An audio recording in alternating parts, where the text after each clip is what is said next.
நாணய சிடி பம்பரம். வணக்கம் குழந்தைங்களா. நிறைய பம்பரம் பார்த்து பார்த்து அழுத்து போச்சு. புதுசா ஒரு நியூட்டன்ஸ் நிற பம்பரம் செய்யலாமா? புரியலையா? வாங்க, நீங்களே இப்ப அதை செய்ய போறீங்க.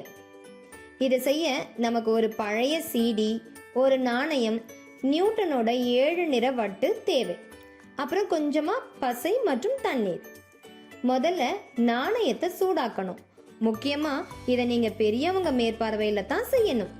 சூடான நாணயத்தை செங்குத்தா சீடியோட நடுவுல உள்ள தொலைல சொருகணும். நாணயமானது சீடியில பாதி வந்ததும் கொஞ்சமா தண்ணீரை ஊத்தணும். இது பசை மாதிரி இறுக்கமா சீடிய பிடிச்சிக்கும். இப்போ நாணயத்தை பிடிச்சு சுத்தணும்னா அது பம்பரம் மாதிரி சுத்தும். இப்போ இதுக்கு மேல நியூட்டனோட 7 நிற வட்டை கொஞ்சமா பசைய தடவி சீடி மேல ஒட்டணும். இப்போ இத சுத்தினா 7 நிறமும் ஒன்னாகி கருப்பு வெள்ளையா தெரியும். பம்பரம் வேகம் குறைஞ்சதும் நிறங்கள் எல்லாம் ஒரு அழகான அமைப்பு மாதிரி தெரியும். பார்க்கவே சூப்பரா இருக்குல்ல? அட, நீங்க செய்ய ஆரம்பிச்சிட்டீங்களா? நான் தான் முன்னாடியே சொன்னேன்ல, நீங்களும் பம்பரம் செய்வீங்கன்னு. அசத்துங்க.